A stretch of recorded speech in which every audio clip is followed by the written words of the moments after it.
Okay, Rabbi Isai, let's get started. We're on Daf Samachay Amud Aleph.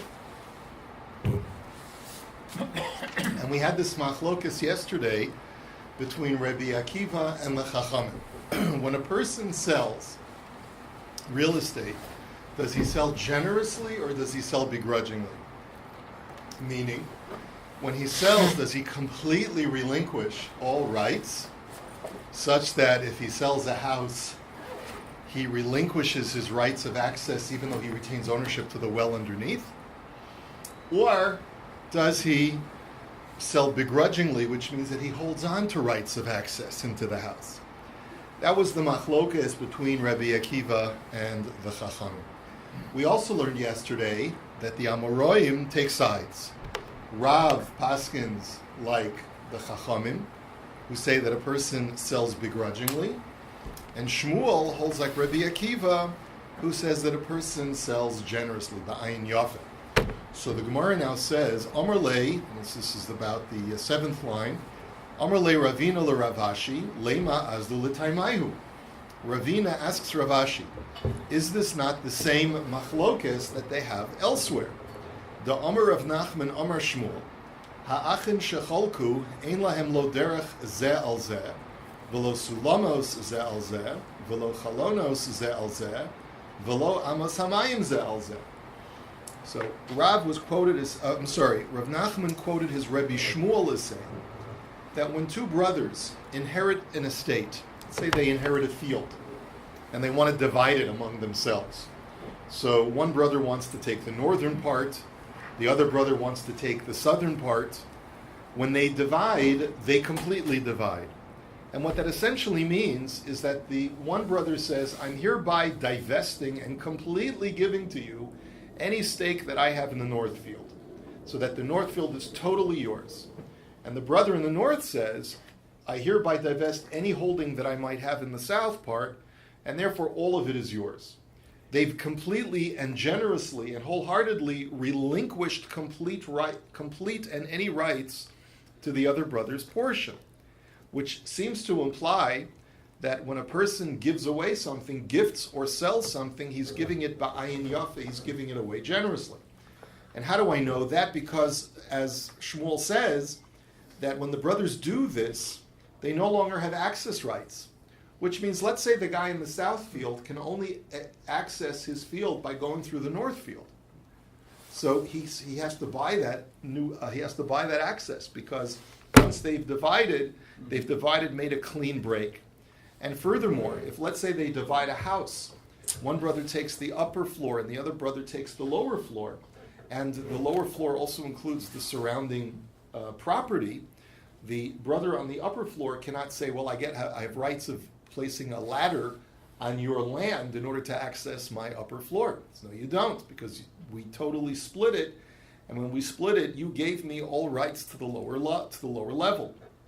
V'lo chalonos zeh al zeh, and furthermore, we cannot build a structure with a window that looks out to my brother's property, because it's an invasion of privacy, even though previously it was owned by one person, our father. V'lo amas hamayim zeh al zeh.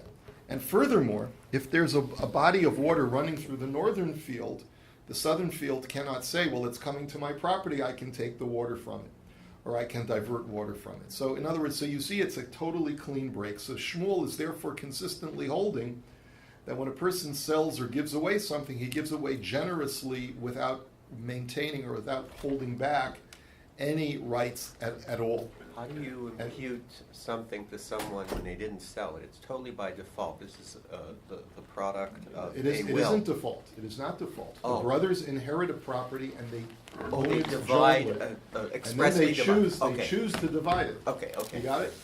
Okay. V'hizaru bahen shahalachos kavuos hein. And then Shmuel finishes off his statement by saying, be very careful with this law, because this is very entrenched. In other words, this law is solid. And so you should be aware that whenever there's an exchange like this, it's done completely and without any conditions. V'Rav Omar yesh lahen, and Rav disagrees, and Rav says that all of those rights access rights, water rights, window rights, ladder rights that we had talked about before, I hold that the other brother does have. So it seems like this machlokus of the brothers is the same machlokus as to whether we paskin like Rabbi Akiva or the Rabbanan. And implicit in this statement is the question, why do they need to argue about it twice? So the Rav Ashi answers Trich, I'll tell you why. Di'i ashmu'inon v'hahi ka amar Rav mishum da amar lei bo'ina l'meidar be'ki hechi didaru be'avhasi. He says, because if I only had the machlokes between Rav and Shmuel stated by the case of the brothers who divide the estate, perhaps the reason why Rav says that there are still access rights retained by each brother is because each brother can claim the only reason why I divided it was to have the same utility that my father had. And just like my father could access the southern field from the northern field, my expectation was to do the same. Teida dichsiv tachas abosecha yubanecha. After all, the pasuk in Tehillim says that children take the place, are surrogates for their parents. So if my father had access rights, my expectation is the same. But maybe in a case where it's not two brothers, but rather two strangers, one is a seller and one is a buyer, maybe Rav would agree that it's done ba'ayin yafet, that it's done completely and unconditionally. V'i itzmer beha, and if we only had the machlokes between Rav and Shmuel as to whether we paskin like Rabbi Akiva or the Rabbanan, baha ka'amar Shmuel, abol bahach emamodi leila Rav tzricha. Maybe only in that case does Shmuel say that a person sells completely and unconditionally without retaining any access rights. But in the case of two brothers dividing, because of that argument that there's an expectation to use the field in the same way that our father used it, maybe the brothers would retain access rights and water rights, etc. And therefore the Gemara concludes, tzricha, this machlokes had to be discussed in both places. Amar le Rav Nachman le Rav Huna, hilchasa kavasein o hilchasa kavasaychu. This is a very interesting interchange between Rav Nachman and Rav Huna. Rav Nachman had quoted Shmuel as saying that a mocher sells ba'ayin yafa, and Rav Huna had quoted Rav, his Rebbe, as saying that a mocher sells ba'ayin ra'ah begrudgingly. And so Rav Nachman, in a very humble way, asks Rav Huna, what's the halacha? Is it like you, or is it like us? So Amar lei hilchasa kavasaychu demekarvisu lebava dereish galusa deshchichi dayani. And in characteristically equally humble form, Rav Huna responds to Rav Nachman, it makes more sense that the halacha should be like you, Rav Nachman, that we go like Rabbi Akiva and a person sells ba'ayin yafa. You know why? Because after all, you, Rav Nachman, are very close to the gate of the Reish Galusa, which means Rav Nachman had married into the exilarch's family. And as a result, he had a lot of connections to the official government court system, and in Bavel, the Jewish court system. So you see a lot of court cases, and therefore you have a familiarity with real life cases more than I do, and therefore it makes more sense that you would have a better handle on what the halacha should be. So that's a very interesting interchange between the two. Itmar, Shnei batim zel lifnim mizeh, Shneim b'mecher, Shneim b'matana, Ein lahem derech zeh al zeh. So, as a follow-up to this whole discussion, let's say you have two structures, two houses, or two fields for that matter. One is behind the other. In other words, in order to be able to access house B, you have to go through house A. And a person owns, let's call him Ruvain, he owns both houses. He owns house A and he owns house B. And he decides that he's going to give away this property or sell this property. So he sells house A to Ruvain and he sells house B to Shimon. Or another case is that he gives house A to Ruvain and he gives house A to Shimon and he gives house B to Levi. He's Ruvain. Okay. So in both of those cases, the Gemara says, based on what we've just learned before, that we paskin like Rav Nachman and Shmuel, which is like Rabbi Akiva, that a person gives ba'ayin yafeh, so there are no access rights. Neither one has access rights to the other. And even though the person who now owns house B can only access his house by going through house A, but since the seller or the gifter has given it completely to each party, without any retention, without any conditions, the person who now owns house B has no rights of access through house A. And he'll have to buy that access from the owner of house, from the new owner of house A. The kol shekain chitzon b'matana upnimi b'mecher. And this will certainly be true if the outer house, person A, house A, which is sold to Shimon, is given to him as a gift, and house B, the inner house, is sold to Levi. Now, why would that make a difference? What's the difference between a gift and a sale? So let's be clear. When you sell something, even if you hold that you sell it ba'ayin yafa and you completely relinquish ownership, who do you give more generously to? The person that you're selling an item to, or the person that you're gifting an item to? Who do you feel more generosity towards? The person that you're gifting to, because the very fact that you're gifting to that person means that you like him or love him in some way. The person that you're selling to could be a stranger. You found him on Kijiji, right? Whatever, right? So that's, you don't have any connection to that person, but nevertheless, we say you're selling generously, but surely you're gifting generously. So for sure, if you're gifting the house to the outer house to Shimon, and you're selling the house, the inner house to Levi, then for sure that Levi does not have rights of access through house A. But what about the opposite case? Chitzon b'mecher upnimi b'matan. What would happen if the outer house, house A, is being sold, and the inner house is being gifted? So initially we thought, Savar mina, ein lahem derech zeh al zeh. Initially the thinking was that there too, since the person sells ba'ayin yafa generously, he sells generously, there are no access rights that are withheld by the seller or the gifter, and therefore the guy who bought A owns A completely, the guy who bought B owns B completely, but B has no access rights through house A. However, below, but the Gemara says on further thought, that's not true, because Milo Tnan, because later on we'll see in the Mishnah, Bamed Dvarim Amurim B'mocher, Aval B'nosein Matana, Nosein Eskulan. That the only time that there's a machlokus between the Chachamim and Rabbi Akiva is only when it comes to a sale. But when it comes to a gift, everyone agrees that a person gives generously. And therefore, even according to Rabbi Akiva, there is also a difference between a gift and a sale. Rabbi Akiva will maintain that both gifts and sales are given generously, but a gift is given more generously than a sale. So in a situation, Alma man diyoiv matana ba'ayin yafe yahiv, hachanami man diyoiv matana ba'ayin yafe yahiv. So when I give a gift, I give it even more generously than when I sell something. And therefore, in a situation where I've gifted house B, the inner house, to someone, and I've only sold house A, the outer house, to another person, the very fact that I'm more generous with house the giftee than I am with the buyer indicates that the giftee will have rights of access through house A, even though I also sold it generously to person B. In the case of the brothers, what if I say to myself, I want him to have no access rights by me, and I guess I won't have any by him. Does that sound generous? Yeah, no, it is generous. Because you're saying you don't want him to have access rights by you, so okay, by the same token, you won't have by him. It just doesn't feel like generous. You're impugning their motives, but that's not the way we look at it. When we're dividing, we're dividing completely and irrevocably and unconditionally. Right.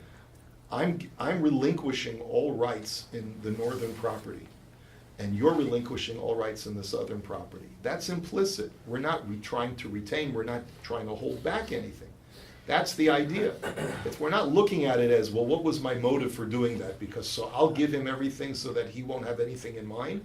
That's nefarious. You're attaching nefarious objectives to something that's completely neutral in the Gemara. We have two brothers. They're dividing. The psychology is that we assume that when they divide completely and wholly, simply because in a positive light, when people divide, they divide completely, and when people sell, they sell completely. I'm not trying to impugn this. I'm just trying to say when there's an initial case, when we said someone sells a house to someone else, he's not in turn getting something back where you could say, okay, and what did he hold for himself? I hear what you're There's a saying. tit for tat. No, it's a valid point. You could make that argument, and maybe you could say that that's the reason why they had to argue in both cases. But the Gemara says an even better reason. The Gemara's reasoning is because the Yerusha might be different because we want to use it in the same way that it was used previously. Right. Okay, let's go on to the next Mishnah. Hamocher es habayis, mocher es hadeles, avalo es hamafteach. Rashbam says, before we look at the specific cases, the general rule of this Mishnah is that when you sell a house, anything that is attached to the ground of the house or to the structure of the house is included in the sale. So when you sell a house, the door is included. You can't detach. Now, by the way, this is an important issue because this has ramifications to real estate law. Let's say you buy a house and there's built-in cabinets in the house. All of a sudden, you come to take possession. Like when I bought my house, there were huge holes in the wall because there was the guy had built-in speakers in the wall. So Kasimtura, hey, take the speakers. That wasn't my intention. But to buy a house that's filled with holes in the wall, at least fill in the holes so that I have something to, What happened? So I told the realtor they have to fill in the holes. They did, right? They filled in the holes, but it wasn't, all right, anyway. I got a lot of Zecher Lamikdashes in my house, let me put it to you that way. Okay, but anyway. But that's the thing, is that essentially that's really the Mishnah is telling you the halacha. When you buy a house, anything that's attached to the walls of the structure or the floor of the house is included in the sale. So a door is included in the sale, but anything that's movable is not included in the sale. So there's a key. If the key is in the door, but the key is removable, it's not included in the sale. Okay. Now we're talking obviously not keys like we have nowadays. We're talking about keys that are interchangeable with other doors. It's not like today we have every door has a unique key lock. They didn't have sophisticated systems like that back in the times of the Gemara. Okay. In a similar vein, if there's a mortar in the house, if it's attached to the ground, so then it's considered part of the sale. If it's movable, it's not part of the sale. When you have a mill in the house, so the itztrobil, which is the sort of they used to construct a little barrier around the mill, so that's embedded in the ground, so that's included in the sale. You can't all of a sudden pick out, let's say a little lattice work around the mill is included in the mill sale. But the keles, which they translate as the hopper, basically it's like a funnel which you use to pour the grain into the mill apparatus. Since that's removable, that's not included in the sale. Below es hatanur, below es hakirayim, ovens and stoves are not included in the sale because those are not attached to the ground and they're removable. Okay? Bisman shomer lahu v'chol ma shebesocho harei kulan mechura. But if part of the stipulation of the sale is that I sell you the house and everything that's in the house, then all of the aforementioned, even movable appliances are part of the sale. Now, the Rashbam points out that does not mean that by adding that clause, the buyer should feel entitled to get everything, like the beds and the chairs and the furniture. He says there are certain things, it's only including the major appliances that are necessary for the operation of the house. But smaller appliances and also like smaller pieces of furniture that are not attached to the ground, those things are not included in the sale. Even when you say everything that's in the house, because what you mean by everything that's in the house is all those things that are necessary for the house to be operational and functional. Okay. Lema masnisin delo Rebbe Meir. Let us suggest that our Mishnah is not like Rebbe Meir, because the Rebbe Meir ha'amar machar es hakerem machar tashmishe kerem. Rabbi Meir says elsewhere that if a person sells a vineyard, included in the sale of the vineyard are all of the accoutrements of the vineyard, including, let's say, the sticks that are used to hold the vines up. Now, those are movable. So according to our Mishnah, they should not be included in the sale. So it seems like our Mishnah is not like Reb Meir. So the Gemara says, no, afilu tema Reb Meir hasam kavia hachalo kavia. The answer is that our Mishnah could agree with that, because the sticks of a vineyard are not meant to be moved off the property. They're fixed on the property. Maybe our Mishnah is saying that only those things that could be moved off the property, like a stove or a key, are not included in the sale. But it could be things that are not attached to the ground are included in the sale, as long as they're never meant to be removed off the premises. But wait a minute, says the Gemara. But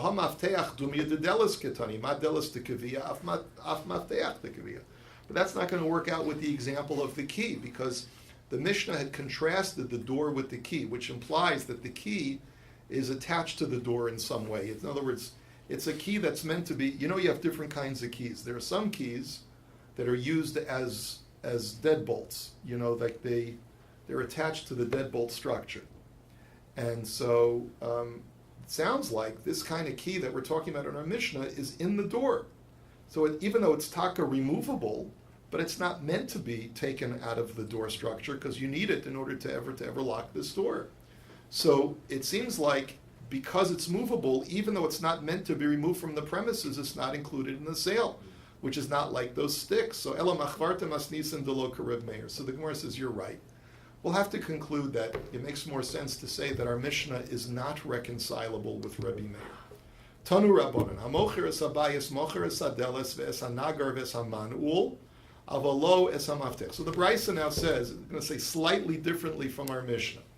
This Brisa says that when you sell a house, included in the sale is the door, the nagar and the manul. Nagar and manul are two parts of the lock structure. Maybe one's a lock and one's a stock, or one's a deadbolt. It's, a nagar is the Rashbam says, beriach the kavua bekosel. It's like a lock that is embedded in the wall, and a manul sounds like it's embedded in the door. Kavua bedelis, right? It's embedded in the door. It's sort of like a stock, the wood that goes down, perhaps. Avalo is hamaftech, but the maftech, the key which is removable, is not included. Mocher es hamachtesh es hachakuka avalo es hakavua. And here's where the Brisa diverges from our Mishnah, because our Mishnah had said that as long as something is attached to the ground, it's included in the sale. But here the Brisa says, no, it depends. If the machteshes, if the mortar is carved out of the wall, like you carve out some kind of concave structure to use as a mortar to crush spices, but it's carved out of the wall, so then it's part of the sale. You can't remove it afterwards.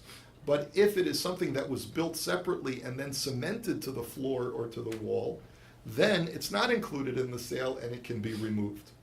Mochar ha'itztrobil avaloes hakeles. But then we go back to being consistent with the Mishnah. The itztrobil, which is the fence around the mill, is part of the sale, but not the keles, the hopper, that funnel. Loes hatanur veloes hakiraim, an oven small or big is not included in the sale because they're movable.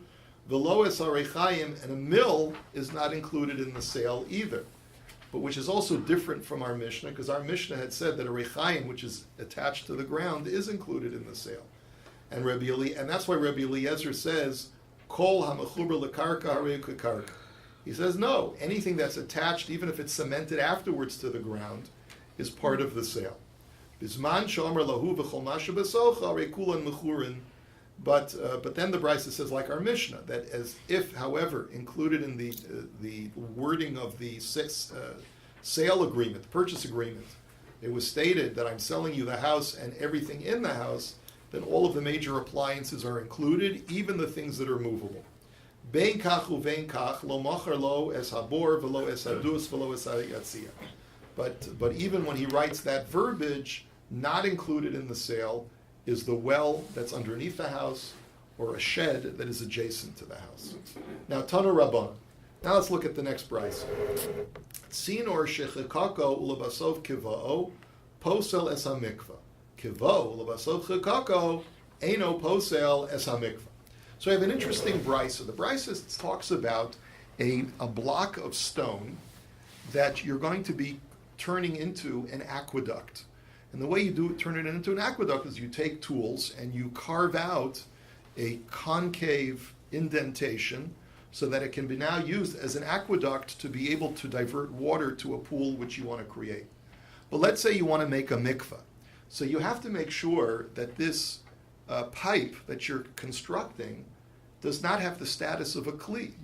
The only way that it does not have the status of a kli is if it's attached to the ground, and therefore it's part of the ground and not considered to be a separate kli. Because if it's a separate kli, then the water that is collected by it is considered to be mayim she'uvim, drawn water, and therefore it's not kosher for a mikveh. And here the Brisa tells us a machlokas.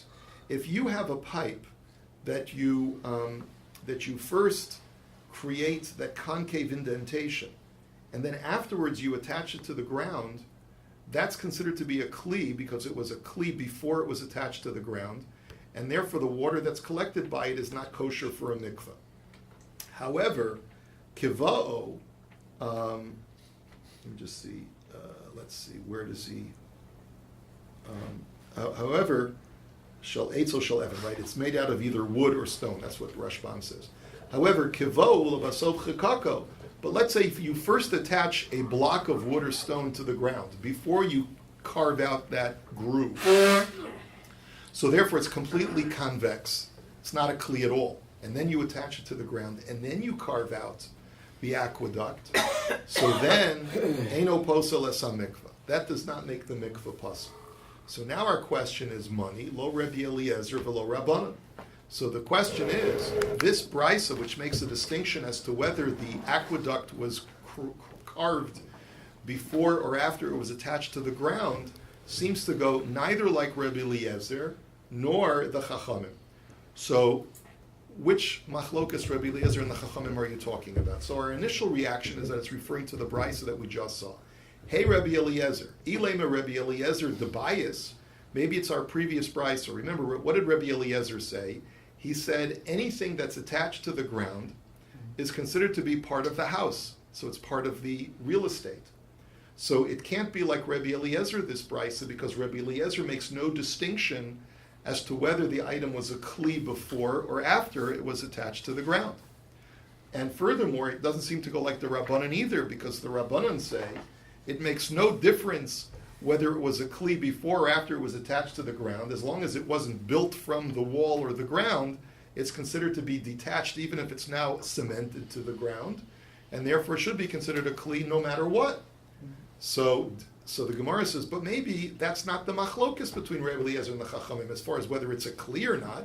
Dilma ainu time of the Rabbi Eliezer savra mocher bayin yafa mocher v'Rabbanan savri mocher bayin ra mocher. Maybe it's got nothing to do with whether we call that a kli, a separate kli, but rather when the seller sold the house, did he sell it generously to include any attached accoutrements, or did he not mean to sell all attached accoutrements and only meant to sell, like the Chachamim say, only things that are carved out of the ground or the wall? So maybe it's got nothing to do with the status of kli vis-a-vis the laws of Tumah. So ve'ela Rabbi Eliezer de kaveres devorim. So maybe it's a different machlokas, Rabbi Eliezer and the Chachamim, that we're making reference to. Maybe it's the machlokas between Rabbi Eliezer and the Chachamim regarding a beehive. Now a beehive is something that bees construct, we know that, and they attach it usually to a tree or to some other structure that's attached to the ground. And the question is, does that beehive have the status of karka, of real estate, or does it have the status of something that's detached from the ground? Now, the reason why this is relevant is for a number of halachos. First of all, it's relevant that nan kaveres devorim Rabbi Eliezer Omer harehu kekarka. Rabbi Eliezer says it has the status of real estate, and therefore v'kos v'naleha pruzbol. And therefore, now we know the laws of pruzbol are that if you don't want a loan that someone owes you to be wiped out at Shemitah, you submit your promissory notes to Beis Din. The only way, however, that you can avoid that loan from being canceled is if the debtor owns a piece of real estate. If the debtor owns real estate, then the Beis Din secures that loan on the real estate and considers it as if it's already paid. So if the debtor owns a beehive, is that considered real estate or not, such that the debt will not be canceled? That's one ramification. Rabbi Eliezer says just owning a beehive is enough real estate to avoid the debt from being canceled. Ve'ena mekabelas tuma b'makoma, and furthermore, as long as the beehive remains embedded in the place where it was originally constructed, it's not subject to tuma because it's considered to be part of the ground. And the third ramification is v'haroda mimena b'shabes chayiv chatas. If a person were to pull out honey from that beehive on Shabbos, he would be doing a malacha of kotzer. He is harvesting something from the ground because the beehive is part of the ground. And therefore you're doing a malacha.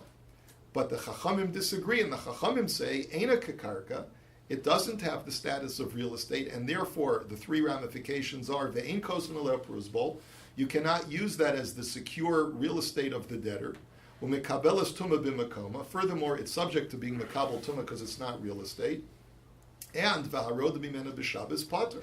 And if a person harvests honey from it on Shabbos, he is not doing a malacha. It may be asr midrabanan, but he's not doing a malacha because it's not part of the ground. So maybe that's the machlokas that you want to say is inconsistent with this brisa, because this brisa says that something like a beehive, it would depend. Did it become a beehive before it was attached to the ground or after it was attached to the ground? This distinction that's being drawn between its structure before it is attached to the ground or after it's attached to the ground. And that distinction we never see in this machlokas either between Rabbi Eliezer and the Chachamim. So that's the suggestion of the Gemara at this point, and Amir Tzashem will pick it up tomorrow. Have a wonderful day.